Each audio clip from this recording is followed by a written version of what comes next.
big game is right around the corner, so let Old Southern Barbecue help you plan your big feast with their new playoff platter. 40 wings, 2 slabs of ribs, ranch dressing, and a bottle of barbecue sauce of your choice for just $89.99. You can pre-order online at oldsouthernbarbecue.com and bring your crowd to its feet this playoff season. Are you looking for a dedicated partner for your lacrosse needs? ES Lacrosse has got you covered. If you're brand new to the game, a seasoned vet, or a dedicated lacrosse parent, ES Lacrosse is the go-to partner for Minnesota lacrosse and DTA Nation. Whether you need new gear, a restringing of your current setup, custom uniforms or apparel for your team, or one of their awesome starter sets for your brand new lacrosse player, the selection, expertise, and service at ES Lacrosse is unmatched. You can visit them in store at one of their 3 metro locations in Woodbury, Chanhassen, and Vadnais Heights, or visit them online at eslacrosse.com. And welcome to Down the Alley. This is PMAC. And Ted T.S. Spirides. Big episode. I've got my Detroit Mercy. I've got my Detroit Mercy apparel on this week. This is going to be a Detroit Mercy week, a Detroit Mercy podcast. I'm teasing the guest, and we might even have a surprise guest. But Charlie Hayes is going to be joining us here in a little bit, and head coach of the Detroit Mercy Titans. Yeah, first year, right? First year as the head coach, yes. And previously assistant. Yep, been on the staff since since graduation. Yeah. I'm sure we'll dive into all of that. And former teammate of yours, right? Same era? Same class. Move-in day since day one of the college era. Yep. Nice. Yeah, I mean, we've had some good guests. Our last couple episodes we've had a lot of just diversity in guests in the sense of we've had some men's coaches, some women's coaches, some college, some international, some high school. It's been a good mix kind of before we get into sort of heavy Minnesota high school lacrosse coverage where there won't be a lot of it won't be as kind of outside the lines. It'll be pretty concentrated. So I don't know. I have no idea if people have liked this other content or if it's no, Ted, PMAC, Katie, you guys should just shut it down until it's the first week of games and then you go hard for those 2 months. It's hard to say, but I've enjoyed talking to these coaches. I think people like it. I think the timing wise of it for some of the coaches we've had on, really good, especially some of these college coaches, kind of getting it, college season here is right around the corner. They're in the middle now of what they're doing. So, timing wise, we've gotten emails, text, Discord about, engagement high. I feel like hey, really like this, that topic about that was awesome. So I think people are into it. Yeah. No, it's been interesting kind of just learning about some of the Minnesota connections that are, out not in Minnesota anymore. They're kind of out in the world doing things. I know some of at least the college coaches that we've had on, these are places that Minnesota players are going or have gone. I mean, this isn't not to say that Minnesota players can't play at certain programs because they've certainly been all over. But I mean, Providence, Detroit Mercy today, and Queens, and these are programs that routinely get Minnesota kids, and they have careers there. So hopefully, this is a good way to bridge the kind of the connection between kind of what's already happening and maybe putting a face to the name of these programs. Yeah, no, and I think it's and I'm guilty of it too. It's easy to throw ESPN on in February and throw the Duke versus Syracuse game on. Yeah. But hey, we got a bunch of Minnesota players at Queens, a couple at Detroit Mercy, a couple at Providence. Oh, they're playing each other. Let's throw that game on.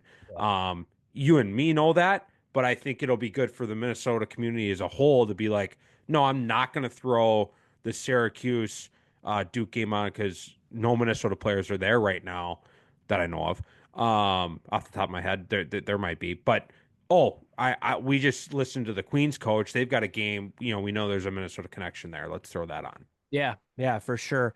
Um, no, I mean, I agree, and it's we've talked about this a little bit, but it's so cool now where for what, $15 a month, you get ESPN Plus, you could get 15 different games a day, a weekend to watch. Oh yeah, And it's cool. It's cool to watch, like kind of knowing somebody, even if I don't know them personally, but it's like you have a reason to cheer for Queens Lacrosse, or whatever. So, for uh, sure. yeah, no, it's been cool. Anything bugging you today? Uh Work, the non-lacrosse work has been yesterday was a tough day. Nope. Yesterday was a tough day. Things that could go wrong in the commodity logistics world yesterday, it just went wrong. Things went wrong logistically. So, um, So I have th a question that actually kind of raises a interesting point. Okay, so okay, well, what do you got? okay. So, like we've talked a lot of Vikings on this podcast, and people are probably like, we don't want a Vikings podcast. But, in the aftermath of what transpired at the end of the season, everybody's saying, fire Kevin O'Connell because he can't win the big game. Fire everybody. Yeah, Fire Quessy because he can't hit on a draft pick. All these people that have no inside to the day to day. I just fire everybody. Because 14-3 isn't good, or I guess 14-4 now, sure. is not good enough. Unless you win the Super Bowl, it's just a failure across the board. But like, would you say that about like the owner of your company or the CEO of your company because of yesterday? Like, you said everything that could have gone wrong went wrong. Is that because the leader's bad and you weren't prepared, or was that just it's one of those days where you can't hit an open receiver and it's not Right. working, right? Yeah, I think there's just days that, yeah, I feel like I try to on a daily basis set myself up for success. I try to show up a little early. I try to stay a little late. I try to take notes. I try to be proactive in conversations. I try to do those types of things. Um, in life in general, but in work, for sure. And yeah, even when you do the quote unquote right things, sometimes you lose. Yep. And that's just, I guess that's the way it is sometimes. Yeah. Yeah, no, and obviously that was rhetorical. I don't know anybody besides you at your company or anything. Yeah, no, I know. People, but I think I was just being, it's always the blow up and it's blame everybody but me, right? But it's like, or blame everybody that it's this whole thing, we could blow it all up. And it's like, what? Sometimes there's just bad days and sometimes there's great days where you just can make mistake after mistake and you still hit, and it Yep. still works. Yep. That I And mean, that was probably early this week and late last week. I was just hitting. I yeah, was just hitting. yep, I had my eyes closed and I was hitting the dartboard in the bullseye. yeah, Um, yep, yeah. I have a story, a travel story from my what do most you, recent what do you trip. got?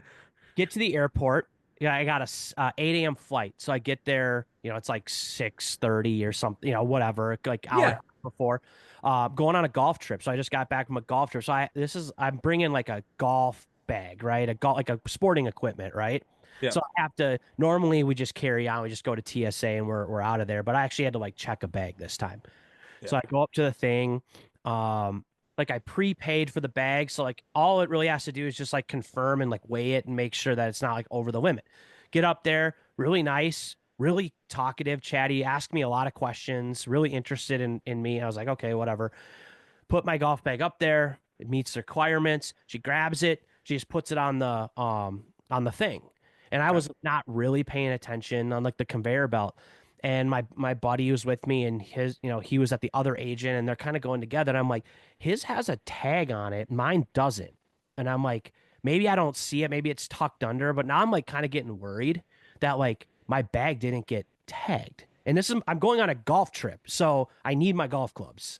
Like if it was just like clothes or whatever, I wouldn't care. But I had a lot of clothes in the golf bag, like in the golf Okay. travel. It's like a big travel bag. Anyway, I'm kind of worried, but I'm like, all right, I can't just worry about this. I'm trying to be on vacation. So we're sitting in the airport.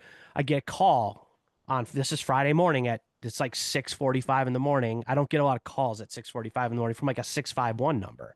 And I'm like, Okay. I'm like, I think that's Sun Country. So I answer it. Hey, this is Sun Country, is this Ted? Yes. Did you have a black bag with a red tag on it with golf clubs in it? Yeah. Okay, cool. It didn't get tagged, so I appreciate them catching it. Like it didn't get Thank tagged. God. Like, how did they like Oh, they're like, yeah, it impressive? didn't get tagged. But we got it. Well, hopefully we can get it on the airplane. And I was like, hopefully, like there's still an hour until the flight. Like, what do you Yeah. mean, hopefully? Like, I can't. I mean, it's not the end of the world. Like, I would have figured it out, but it's like I need the the bag. They're like, yeah, well, we'll do our best to get it on there. So now I'm like pissed. Like Yeah. whole flight to Las Vegas, I'm pissed because I'm like, all right, now I'm gonna have to spend an additional, $80 a round to rent clubs, and it's gonna be a shit show. And it ended up, it did show up at baggage claim. It all worked out, but I was like, man, like that was just I don't know if anybody else had that experience, but shout out to Sun Country, like early failure, but like recovered in the second half there to get it on the plane and rush Yeah. it. So props to them. But yeah, that's my latest airplane story. All right. Welcome to Charlie Hayes to Down the Alley, new head coach of the Detroit Mercy Titans, former teammate of mine. And actually, earlier this week, just got re signed by the Philly Waterdogs of the PLL. Charlie, congrats and welcome to Down the Alley. Appreciate it, PMAC. I'm happy to be on. What does this time? I know maybe scrimmages, games probably coming up soon. What does kind of this time of the year look like for the Titans? Yeah, we just started last week, so January 6th was our first day of practice. So we're 2 full weeks in now, pretty much. We have a scrimmage against Notre Dame at the end of the month. So an exhibition game and a scrimmage against Notre Dame at the end of January, and then we're rolling into the season with Ohio State and Marquette the first week of February. So it gets here pretty quick. We got about 3-4 weeks to kind of get the boys ready to go, and we hit the ground running. Yeah, you guys aren't easing into this with Notre Dame, Ohio State, and Marquette at all. No, we like it that way. I mean, that from our at least from our existence the last 10 years or so, we've we always like to have a tough non-conference schedule. So we're excited. Obviously Notre Dame's the best team in the country coming off back-to-back national championships. So it'll be a great test for our guys. And I feel that, having those tough non-conference opponents early in the year is just going to help us in the end once we get into the conference play. So we're looking forward to it. Is that one at Notre Dame, that scrimmage? Yeah, it'll be at Notre Dame. Yep, Sunday, January 26th. So it'll be at Notre Dame. What's it talk about, this week and re-sign with the Waterdogs quick. What was that process like? And I do want to talk more about the PLL in a little bit, but yeah, congrats on that. Appreciate it. Yeah.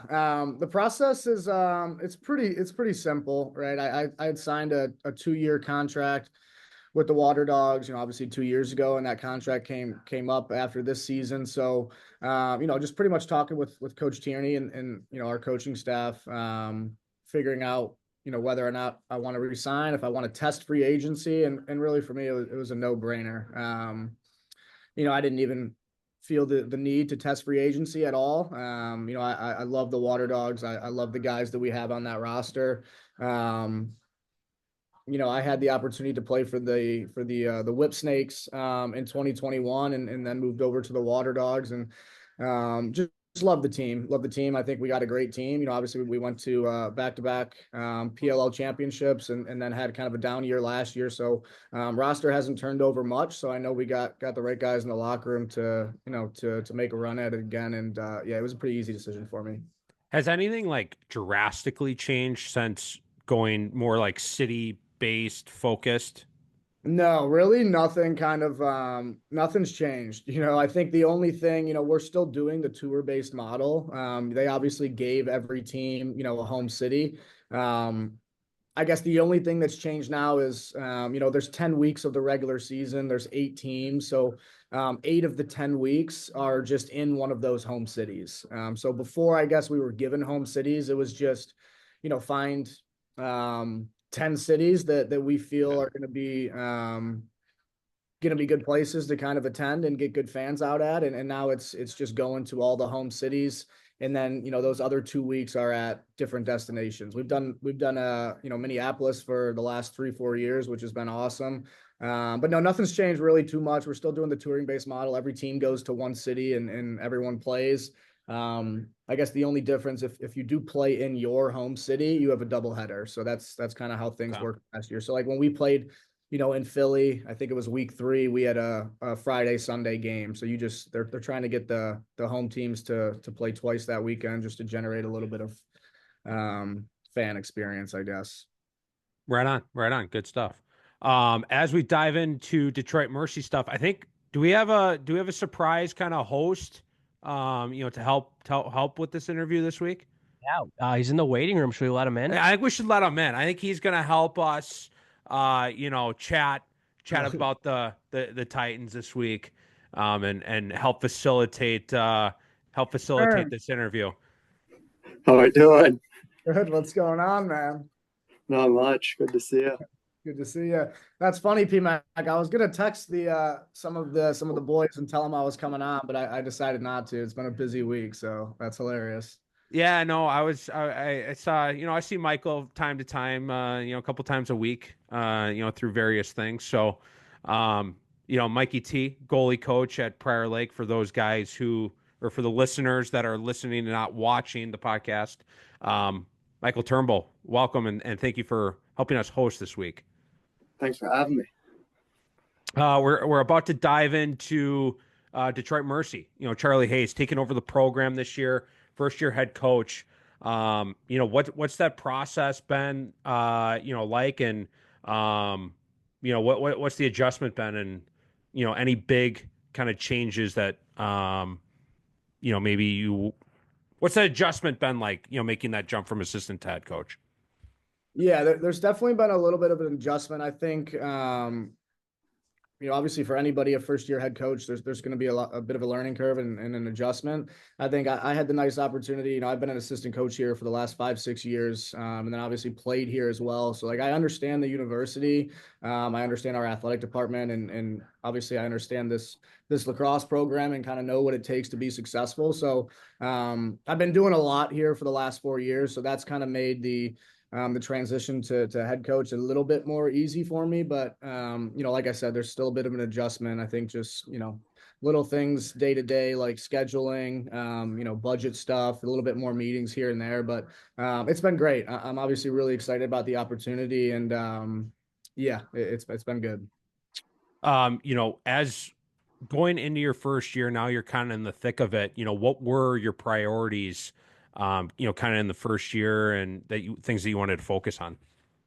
Yeah, for me, it was really focusing a little bit more on culture, work ethic, discipline, just kind of how we handle our stuff day to day. I think, anyone that knows lacrosse knows like the X's and O's will kind of handle itself. I think for us, the last few years, they've obviously been, we've underperformed. They haven't been great years. And my biggest thing, like I said, was just kind of increasing our discipline, our work ethic, build good habits, because I think that translates onto the field really, really well. And so that's been my big focus, since I took over and we kind of started practice this fall.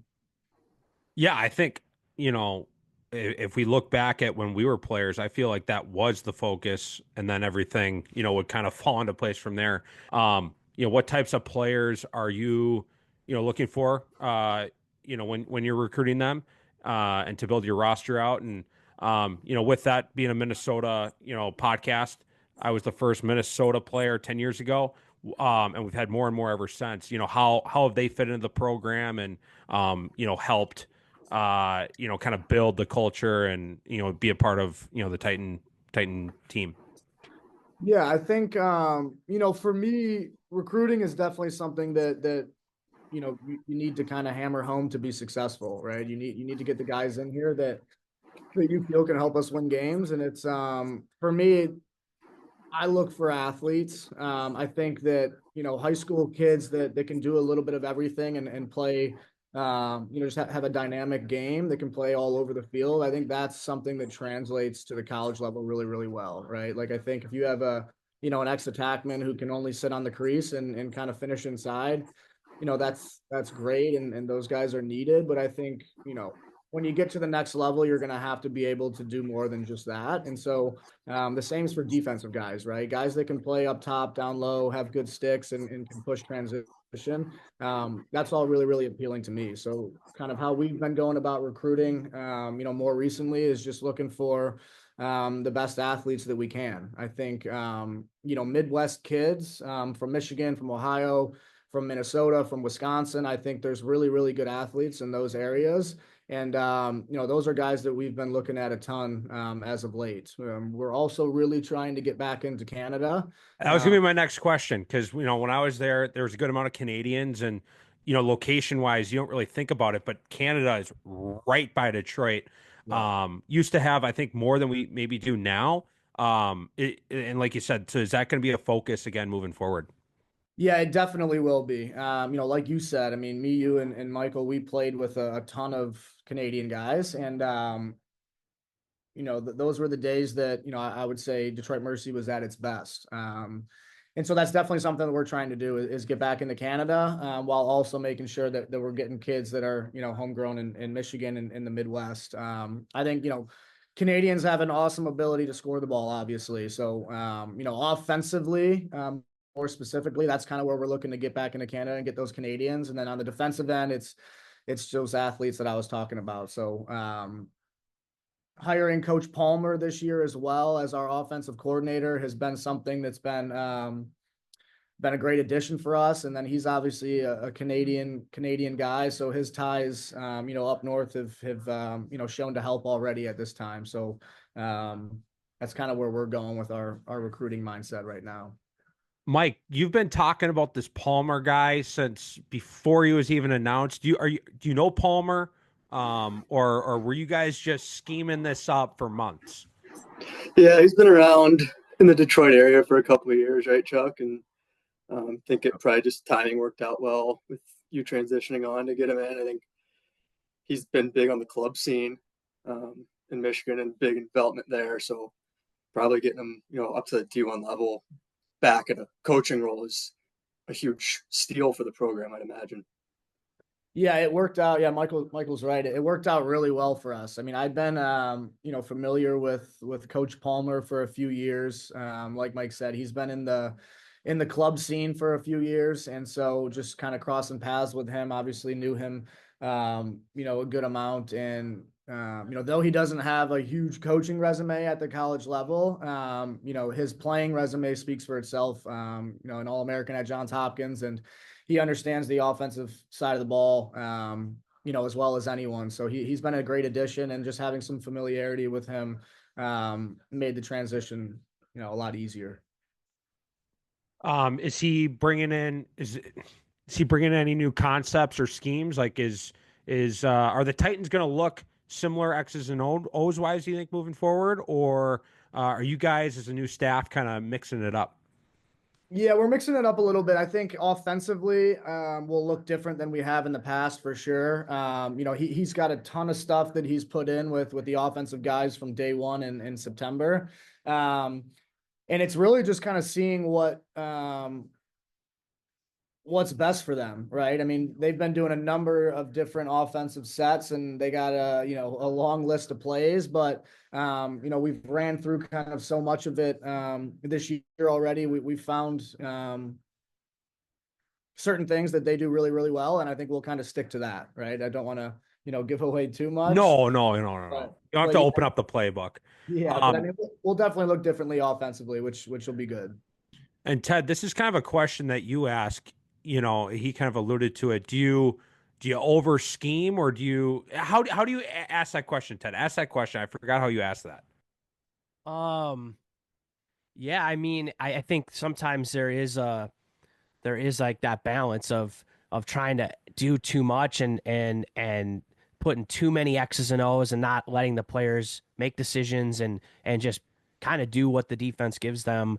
So I don't know. Like, you kind of answered that he kind of brings that Canadian style, but coming from Johns Hopkins too, which at least at the time he was there, I feel like was pretty traditional and pretty structured. So there's kind of a blend there, I feel like. Yeah, that's a great point. It's funny talking with Coach Palmer. Yeah, you're exactly right. He talks about his time at Hopkins and how structured they were and how much he didn't really love that. And being a Canadian guy, obviously Canadians like to play very free flowing. So he's just got a great mix of the two of them. I think more so now with our offense, you'll see it's more sets than actual set plays, right? It's more formations and sets, and just playing off of that than actually, kind of, like chess piecing everybody at every second that they're out there. So it's going to be a good blend of structure, but also, structureless offense. So I think it's been awesome. And it's also personnel driven, right? I think once we get some more Canadians in here, we'll be able to play a little bit more structureless. But it's just, whatever kind of works best for our guys and whatever, they're most comfortable doing. Yeah. Go ahead. Yeah, I don't know if we have this on the list, but recently, I don't know if it was last year, it must have been last year, you guys moved into a new conference. How has that been? The new teams. Do you miss any of the old rivalries from the MAC days? And kind of what does your conference look like this year and those games? Yeah, so we from the existence of our program from 2009, we were in the MAC conference, the MAAC. That's what me, PMAC, and Mike all played in. We transitioned to the Atlantic Sun Conference. I think it was 2020, and we've been in that conference through 2024. This year coming up right now, this will be our first year moving into another new conference, which will be the NEC conference. I'm really excited about the change and the transition to the new conference. The NEC conference reminds me a lot of the MAC conference that we competed in years ago. It's a lot more schools that kind of just look a lot more like us. The Atlantic Sun Conference, it was a crazy conference geographically and just kind of a number of different reasons. But I mean, the Atlantic Sun consisted of, schools like Jacksonville, Utah, Air Force, Mercer. It was all over the country. And, Utah and Air Force, they just, like I said earlier, kind of talking about the NEC, Utah and Air Force, they operate a lot differently than we do, right? Utah is a Pac-12 school with a juggernaut football program, and just kind of how they go about their business day to day is different than we do. We're a mid-major Division I program, and we feel we can compete with anybody, but when you're traveling across the country, it gets a little bit more difficult. So this new NEC conference, this will be our first year in it, and like I said, we're super excited about it. The conference consists of us, Cleveland State, Robert Morris, VMI, and then we have LIU, Lemoyne, and Mercyhurst and Wagner as well. So it's a lot more Midwest to East Coast. So travel will be a little bit more manageable for us. And like I said, it's just a little bit more of a level playing field than I felt that the Atlantic Sun was for us. So we're excited about it. I think, Ted, one thing you touched on too is the rivalry portion of that. I think going back to the three of us playing in the MAC, that was probably the best part of it. Almost, we had great games with Marist, Quinnipiac, year in, year out. I mean, every game in conference is pretty much a rivalry game, felt like. So I don't want to speak for you, Chuck, but I feel like the last few years you probably lost a little bit of that. And that's probably something to look forward to in the new conference. I feel like that's going to be fun to watch. Definitely. Yeah. I think the last few years, Cleveland State was actually in the Atlantic Sun Conference with us. And that's kind of become our new rivalry. I guess it depends who you ask. But Cleveland State's a Horizon League school. Detroit Mercy is a Horizon League school for lacrosse. There is no Horizon League conference, so it's a little bit different. But I think Cleveland State is probably become our rival as of late. And they'll, like I said, they'll be making that transition to the NEC this year with us. So that's kind of what we've been looking at the last few years as our new rival. But yeah, back in the day, it was Marist. Marist for sure. Yeah, I feel like Maris was the one. Yeah. One kind of last X's and O's ish type question. I've asked kind of our last few guests, what you're seeing things at the PLL, you're seeing things at the highest college level. What are some things that we should keep an eye out for as, trends that are happening as kind of high school coaches, youth coaches that keep an eye out for and maybe start to think about implementing maybe with our varsity team this spring. Yeah, that's a great question. I mean, I have not seen too much, outside of watching some club stuff in the summertime. I haven't been able to see a ton of high school ball the last couple of years. As a whole, I think the game of lacrosse is fairly simple. I think a lot of teams and a lot of coaching staffs, all over the country and everywhere do a great job of taking things from everybody. I think the biggest thing that I've seen as of late probably is just how frequent the pick play and two-man game is. I think that's just something that it seems like a simple thing, X's and O's wise, that I know everybody does at every level, but the two-man game has evolved in a sense of just kind of identifying where the best places on the field to set picks are.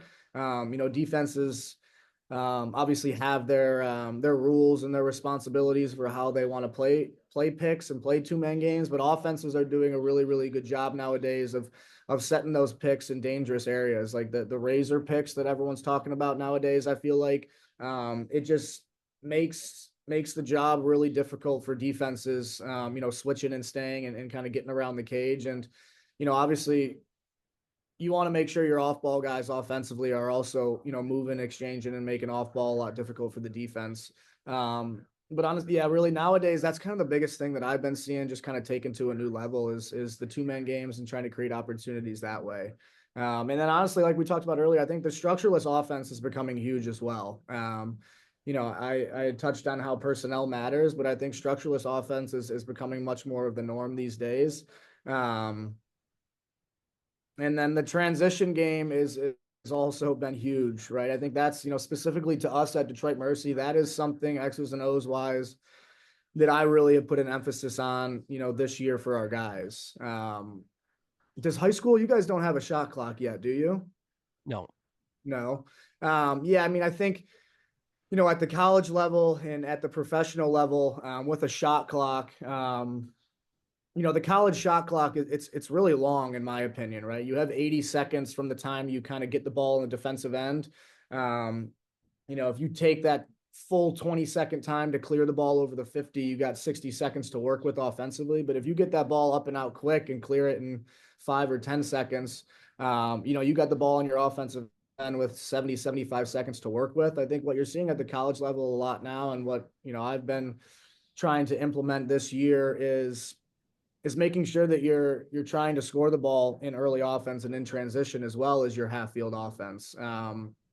Defensive midfielders nowadays that can handle the ball and play a little bit of offense, they're very, very appealing and they become a huge asset for teams that have them. So, having transition, specific plays, and kind of really trying to pick on the opposing team's offensive personnel has been something that is, again, like I said, it's just become the norm at the college level. And that's something that I think when you kind of turn on a Detroit Mercy game this year, you'll see that that's something that we're really, really working, just because, I feel like there's so much time spent on 6v6 offense and defense and in half field, right? And the majority of the game of lacrosse is played up and down and in the middle of the field. So we need to do a better job of trying to create opportunities for us in the early clock.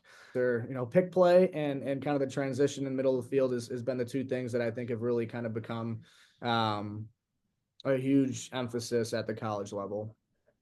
No, it wasn't too long at all. Love the answer and love the details of it. Um, is the shot clock at the college level still reset to 6? It does. Yep. And Yep. then what's the PLL shot clock? I feel like they've been messing with that. Yeah, they have the PLL shot clock is 52, and then off of a save, it resets to 32. So it's kind of like, it changes on Okay. whether you're under 32 or you're above 32. So it's a 52-second clock, basically From clearing. like a save, Yeah, yep. so And then 20 to clear uh, pro clearing, I'm not even or sure what? what the time is to clear in pro. In the professional game, Yeah. the writing and clearing portion is not like it is at the college level. I Yeah. think that's the big. I mean, it's just get the ball up and out. Everyone's super skilled, and it's just kind of run and gun. I mean, the pro field too is shorter than a college field, so it's a little bit more up and down. But So you're yeah, not 10-man riding in the PLL is what you're telling me? yeah, no, no, not at all. I mean, obviously the middle of the field is still super important. I think, obviously the Archers have won back-to-back championships in the PLL. They're the one team that I think does put a huge emphasis on the substitution game more than I guess ride clear. But that benefits you at every level. But yeah, in the pro game, it's riding and clearing aspect is much different than it is at the college level. That's a good point. The substitution game, I feel like was something we spent time on, like a ton of time on when we were players. Um, it's a big advantage at the Minnesota high. I'll speak for Minnesota high school. If you can have even a decent like sub game, like you huge advantage. How much is that being messed with at the college level and like you mentioned the PLL level? How are they doing it or what are they doing to gain an advantage at that level? Yeah, it's used a ton. And that's kind of what I was talking about earlier a little bit just with our transition offense. But like I feel that every time that you're subbing off the field, you need to try to create an advantage if possible. So whether it's setting a pick on ball as you get off the field or just kind of, we call it rabbit, just kind of like messing around, changing speeds, changing directions as you get off the field. Because if you got an offensive guy on you, right, they want off the field. And so trying to get them stuck on the field and create gaps in the sub game is going to create scoring opportunities. So at the college level, it is used a ton. It's used a ton, and that's specifically what you're going to see from us a lot this year is every single time that we're getting off the field, we're trying to make the opposing team's offensive player, we're trying to make his job a lot more difficult. I heard an interesting transition thing because, like, again, as like a high school coach, we think a transition is like 4-3, 5-4, like unsettled with numbers. But this coach, I can't remember who it was saying they have like a 3v3 package. So you clear, you get it to your attackman, you're subbing everybody off. You're just gonna let your three attackmen go 3v3 against three poles, even if essentially these guys are great cover poles with all that space. It's like a 3v3 set, and like that was new to me at being a high school coach of thinking like, oh, you could still play that first 10, 15 seconds while guys are subbing. You can still have a package. And so I thought that was interesting. Not sure if that's a more shot clock related scheme, or if that's just kind of where things are going, or if it was maybe personnel driven. But I like that. And PMAC said it. If you can, if you can get something in substitution game, at least at the high school level in Minnesota, like that makes you a top three team probably just having that package. And PMAC's really good at it, so I have to coach against them. So they do a lot there at Prior Lake. Yeah, that's awesome. No, it's great stuff, and it is. I know for me, I grew up in Michigan. It's probably similar, to I would say kids in Minnesota. You don't have a lot of coaches that understand that aspect of the game. So that's something that I didn't know anything about until I got to college and started learning that aspect of the game. So at the high school level, yeah, if you have a coach that understands the intricacies about that part of the game, it's definitely going to help you gain advantages for sure. Transitioning to some PLL stuff. Would love to hear some of your like favorite moments. Maybe favorite stadiums too. Playing all around the country. at some pretty cool places. What's it been like in your time in the PLL? Yeah, I've loved it. It's been geez, it's been a quick 6 years. I think when I re-signed the other week, I think I'm entering my seventh year, and it's kind of crazy that it's been that long. But I've loved every second of it. I think I just love to compete, right? I think the biggest thing for me is just having the ability to still to put a helmet on and go out there with a team and fight for championships is kind of what drives me most. But it's been awesome.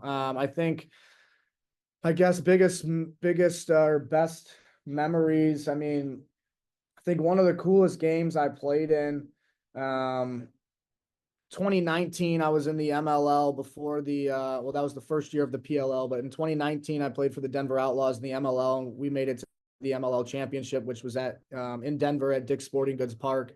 That was an amazing venue and an awesome game. We lost that game, unfortunately, but that's a game that a lot of guys that I played with on that team, we talk about that year and that game all the time, right? It's not necessarily a great memory because we lost, but that game was one of the coolest games that I ever played in. And then, I guess the other one too would be the PLL championship that I played in with the Waterdogs, in 2023. We lost that one also, unfortunately, but that was in Philly at Subaru Park. And that's kind of where they've been holding the PLL championships the last few years. But that venue is amazing. You're kind of right on the water. I think the Philadelphia Union, it's a soccer team that's their home stadium, but it's just the perfect stadium in terms of size. Not too big, not too small, and the crowds are always great in Philly. So those are probably the top two for me. How much? I know the PLL does like a bunch of different events. Like obviously there's the regular season where you're playing and going for that championship. They do some like off season stuff. How much of that type of like those types of events do you do? And what, as a PLL fan, or and maybe our younger listeners, what should they be looking out for? I think the PLL Champ Series that they just have rolled out the last couple of years is the number one, probably best off-season event that they have. I know they do a lot of youth events and high school combines, and they do PLL play days, and they do the PLL juniors now in the summer. But I think for us specifically as players, the Champ Series has been really really cool. I think it's the new Olympic style sixes format, and it's in February every off season, so it's actually coming up here in a couple weeks. I got the opportunity to play in that last year. So how the league kind of does that is basically the top four teams from the regular season and the PLL the year prior, they're invited to play and participate in that Champ Series. So 2 years ago we lost in the championship game, and we were a top four seeded team, and so we got to play in it last February. This year we were not a top four team, so we are not invited to it, so we won't be playing in it. But it's an awesome event. They do it in DC every February, and it's run and gun, man. It's in a cool indoor venue, and it's that sixes style game. And I think that's probably the coolest thing that they've been doing right now. It's 1 week long, and you play a lot of games in a 1 week span, and you'll have a championship at the end of the week, and it's just super exciting. Mike, I think we need to bring up something, from the playing days, memories, go down memory lane here for a minute. What do we got, from, 10 to 6 years ago? I know there's a lot of war stories, but Mike, do you have anything to bring up, or Chuck, you know, feel free to bury me too. I'm sure people would love that. Yeah, you touched on hinted a little bit at those Marist rivalries. I think every matchup with them has its own story and just events surrounding it. Those are always really fun. Thinking about back to, like, as you talked earlier, the conference stuff, Chuck, like the travel when we were in the thick of the MAC, your 12-hour bus rides, a lot of good memories there. And, you're grinding. You're sometimes, the way things shake out schedule-wise, you're doing a pregame day before practice in a parking lot, and, you're on the field, getting after it, pull out a win, and then back on the bus for 12 hours. I think those are some of the things I think of looking back at our playing times. I'm sure, it's hopefully improved now, as the sport has grown. I think you get a lot more access from athletic department side of things, or you're hopefully not practicing in parking lots as much. But it's just funny how that was kind of the core memories there when we were grinding through it. Yeah, those conference bus trips were always they were pretty grueling. I think sometimes we would get on the bus at midnight or 2 a.m. and just drive through the night. If we're going to Quinnipiac in Connecticut, that's going to take us 12 hours. Or if we're going to Manhattan to play, that's going to take us 12 hours. So pretty much just hopping on the bus at midnight, going to sleep, waking up in New York, and trying to get as good of a practice in as we possibly can before a big conference game. Those are definitely the things I think most of us remember most. I think that's what, it's what I think a lot of our new NEC conference will look like. We're not going to have, that far of travel, but it'll be much more similar to that. So I'm interested to see kind of how our boys handle that. We're definitely not going to be doing parking lot practices. I think that side of things has changed. Just communication wise, touching base with other athletic departments. I mean, the opposing team has got to give you practice time. So we've done a good job scheduling those kind of pregame walkthroughs out. So there'll definitely be no more parking lot practices, I don't think. PMAC, correct me if, or all you guys, correct me if I'm wrong. Was there like an auxiliary practice field that you guys had to go to, like when like Detroit had a field on campus, but there was like another field that you had to use for a game or some practices that was like, or am I completely off base there? So we was our games over at Wisner in Pontiac. We for years we were a part of this Midwest Classic, they called it, and kind of every March and every spring break time, it'd be us, Ohio State, Marquette, and Bellarmine would be the four teams, and we played in what we would call the Midwest Classic, and it was kind of a 4-year deal. The contract was, I believe, was a 4-year contract, and it was just, one of those 4 years, every team got to host, the Midwest Classic. And it worked out perfectly for us because I think our first year that we were all at Detroit Mercy was the first year we did it. I think year 1, it was in Bellarmine. Year 2, it was in Ohio State. Year 3, it was Marquette. And then, year 4, we had to host it. And we don't have an indoor facility, and we don't have tons of accommodations locker room wise here at Callahan Hall on campus. So for whatever reason, we found a venue in Pontiac that could accommodate us, I think, a little bit better than our situation here. But I think in hindsight, I think Titan Field and Callahan Hall might have been a little bit better of a situation than that was. But it was just like an old rundown like football stadium in Pontiac that I don't know if it's been used for 10 years. It was definitely not in a great area of town. It was kind of like northern Pontiac. That might be what Mitch was talking about. Maybe that's what it was. I love those too, though, actually. Mike, I think those were actually really fun. Yeah, I think too, you're talking the Midwest Classic was an awesome setup. I think, me being from Columbus, I was when Ohio State hosted, getting to play, multiple games in the shoe that weekend was, an awesome experience. And I even think, we did at Marquette. That was, fun being in Milwaukee for an extended period there. That was a really cool setup. I think that's something probably, regionally, it was great. We had to take advantage of it and play some competition and do something cool with it. I really like that experience. Yeah, I was talking with the Bellarmine coach at our coaches convention a couple weeks ago. And that's something, the Midwest Classic, like you said, that was one of my favorite things that we did when I was here. That's something I would, want to bring back. It's just, finding the teams in the Midwest and the teams that are close to us that want to do it, which can be difficult from time to time because, as we know, there's not a ton of Division I teams, here in the Midwest. So That's something that I've definitely kind of been throwing out to a couple coaches here and there to see if we can get something like that going again. Speaking on facilities and you guys were bringing up the parking lots we would do a pregame practice in. Some of the places we had pregame practices like Army and stuff were pretty dope. Yeah, I feel like we did also have a lot of good yeah, I think Army is definitely the one. I don't know who we would be playing.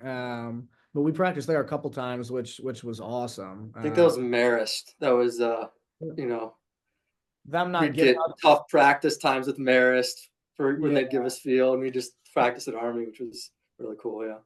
yeah, that might have been it, which is hilarious. Just kind of going back to the rivalry with Marist. I think you're right. I think they would give us a practice time because they kind of legally had to, but I think they would give us a time knowing that we couldn't make it to that time, and so we'd have to find another spot. But it ended up working out. And then there was oh, I don't remember who we were playing. We ended up at some school and it was like I don't know if it was a prep school or what, but it was just like the nicest facilities and everyone's playing tennis and laying in the sun and we're coming from Detroit in the spring. I don't know who we were playing, but that's another pregame situation. Like Coach Collins shoeless, just sleeves are, up, just probably has a tank top on, we're just hanging out, having a pregame practice. Everyone's chilling, and then Turner is screaming. Yeah. I don't. Maybe that was Monmouth. I always liked It going out could to have been Monmouth. It probably was Monmouth. Yeah, that sounds right. yeah, near the beach. That was always a fun trip. Uh to transition, we've got kind of our last question that we like to ask all of our guests, and that is, what is your alley? This can be something that you might be passionate about, this week, this month, this year, on or off the field. You can kind of take it as serious or not serious as you want, but we kind of end with, what is your alley? Uh, yeah, I guess I'll take it serious. I think just with the time of year it is, it's second week of our season. My first year as a head coach, I'm just super fired up for our season. I think my alley is probably just embracing the grind, which I've been emphasizing and kind of preaching to our boys the last 2 weeks. And honestly, since we started in September, just kind of embracing the grind. You guys know how it is here at Detroit when we get in the thick of the season. I love it though. I love it. It's again something I've been preaching to our guys the last few months since we've started here. And yeah, I guess my alley would just be embracing the grind of the season because I'm looking forward to it a lot. Speaking of the grind, Michael was talking, test day, run test day, and that's another memory to throw it back. What are the boys doing, this time of year to get ready for the season? What's the grind look like? And what did the run test look like? It's fat camp still a thing. I was in fat camp for 4 years. Yeah, we had a run test both when we kind of started the fall and then when we started our season in January. We had, I guess you could call it a fat camp or a fat club in the fall. Our run test in the fall, right when the guys got on campus, was just a 2 mile, 1 mile test. They had to get the 2 mile in under 13 minutes, and they had to get the 1 mile under 7 minutes. But it was like right after each other. So you got, start the 2 mile. It's the second that 13 minutes is up, you got a 10-minute break. And then after that 10 minutes, you got the 1 mile. So it's pretty much, 30 minutes, you got to get 3 miles in under the time. And what we did this fall was anyone that didn't pass the run test had to retest until they passed it. So that's kind of something that I implemented this fall. Just because I felt like the last few years, it was like we would always have these run tests, but there wasn't really any repercussions and we weren't really holding guys accountable for not passing it. So it was kind of like, oh, well, I'm not going to pass it anyways. So, I'm not going to try to pass it. Right. And so, I implemented that this fall, but this spring, when we started last week on Monday, we had a run test. It was a 300-yard shuttle test, it's a difficult one. We do 300-yard shuttles in under a minute, but they're in 25-yard increments. So it's like 25 and back 6 times. So it's a lot of change of direction. and you got to get that in under a minute, and you'll get like a 2.5 minute rest, and then you got to do it again. We did that, as we did back in the day. We did that first day back. So Monday, January 6th, our first practice. We kind of hit that run test right away. Guys did pretty good. I think we were a little bit over half that passed. But at this point in the season, there's no extra running for kind of not passing that. It's just kind of focusing on getting ready for Notre Dame. Right on. Maybe not a run test, but the fist run. You want to talk about that? I think it's probably, one of the, in my opinion, one of the best traditions in college lacrosse, and it's cool to see some of the publicity coming out of that. Yeah, that's a great point. So we do an annual run to the Joe Louis Fist every year. It's always at the very end of our fall season, kind of right before the boys head home for the holidays, before Thanksgiving. We all get together the Friday before Thanksgiving, and we do a 9-mile run from campus here all the way downtown Detroit to the Joe Louis Monument Fist. So we just call that the Run to the Fist, and it's an awesome tradition that we do. Coach Colin and the coaching staff, kind of before we even got here, implemented that tradition, and it's my favorite by far for sure. And like Mike said, we've gotten a lot of publicity with it the last few years. So we have a partnership with Warrior Lacrosse. They supply us with all of our lacrosse equipment, helmets, gloves, sticks, heads, all that kind of stuff. And they're headquartered right here in Detroit. So they've been awesome. They've been an awesome partnership the last few years, and we've built a great relationship with them. And they've even been doing a lot of marketing stuff with us. So this year, they brought a bunch of cameras down to campus. They filmed the whole run down to the Fist. And then they even did some kind of gear revealing in the locker room and some interviews with myself and some of our seniors about the tradition and all that kind of stuff. So it's an awesome tradition, and we'll continue to do it. And it's awesome to see the kind of the recognition that we've gotten over the last few years with it, because it's been happening for as long as I can remember. So it's good to kind of get noticed about with that. And then you end the run with some Coney dogs too, right? Yep, that's right. How could I forget that? We always end the run with we walk over to we do American Coney Island now. I know back in the day we didn't do American for a few years, but right after the run, we walk over to American Coney Island. We all eat some Coney dogs, and then we bus home. So it's really embracing Detroit. It's fun every single year. Love it. Well, thank you for coming down the alley, and good luck this season in your first season as head coach here. Appreciate it, P-Mac. Thank you guys for having me. I enjoyed it. Yeah. And thank you to Charlie Hayes and Michael Turnbull for coming down the alley with us this week.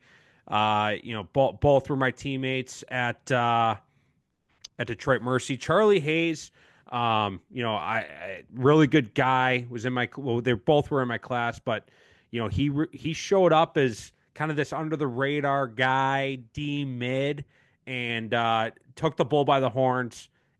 As you can tell from him talking, loves the grind, loves the process. 8 weights. He ate weights all 4 years, but 8 weights in that freshman year.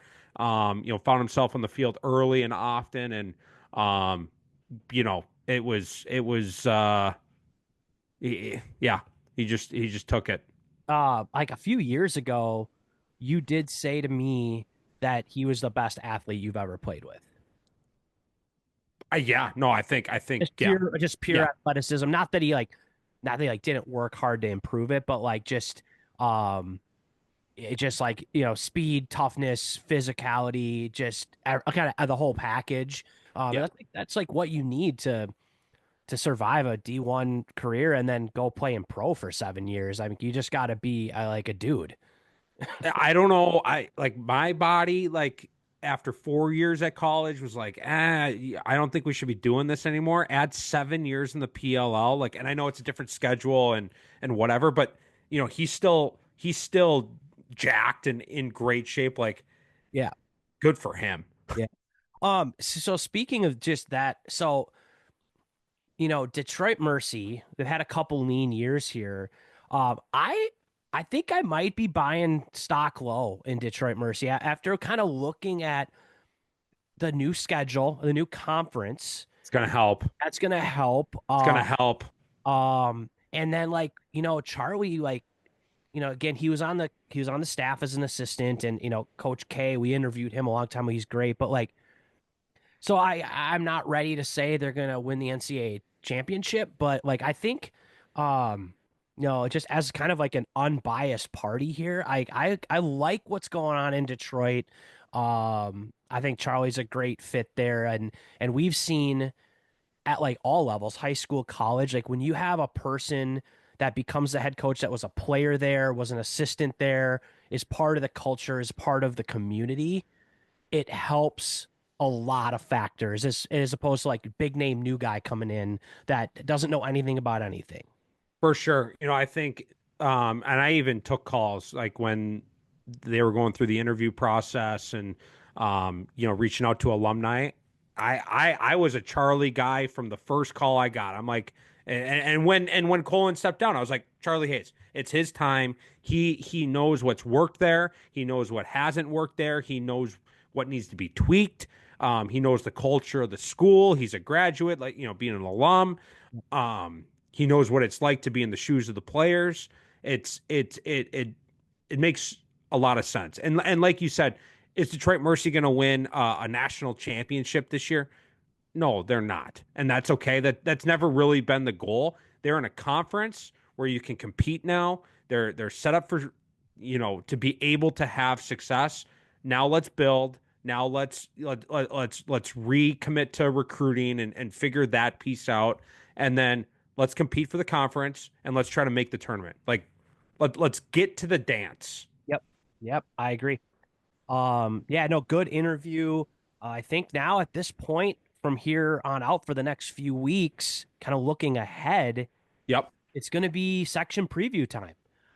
So this is the chance for all of the listeners and all the social media followers and lurkers to tell us how wrong we are about the upcoming Minnesota high school season.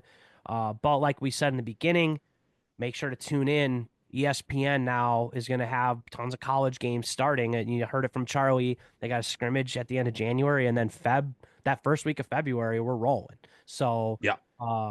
So it is lacrosse season is starting at the collegiate level. So it's a good chance to get into lacrosse mode, and we're going to start previewing the sections, figure out who we think the favorites are, who the public thinks we're wrong about. There's always a couple, maybe some Cinderella stories, maybe some buy low penny stocks for the upcoming season. To speak on the next chapter, I'm going to call it the next chapter of our down the alley season, going in these section previews. I'm really excited. We've done these section previews differently kind of every year. We've tried different things. We're going back to something that I'm really excited about, and that's having a guest on for every section. So we're bringing in a source. So you're not just hearing what I think. We're not just hearing what Ted thinks or Katie thinks. We're bringing in a source who has been in the section for a while and knows the section, has a feel for the section. So I'm really excited about that. We're gonna bring in a source. They're gonna help us navigate. All right, what are we looking at in section 1, for example? Here's who we need to keep an eye out for. Here are a couple of players that keep an eye out for the fans. And who's a potential Cinderella story that could, in section 1 case, who could take down Lakeville North going into 2025. And with this ride and into this next chapter, I just want to thank Old Southern Barbecue and this year ES Lacrosse for joining the ride. Old Southern Barbecue, this is sports season and sports season the rest of the spring for what all I'm concerned.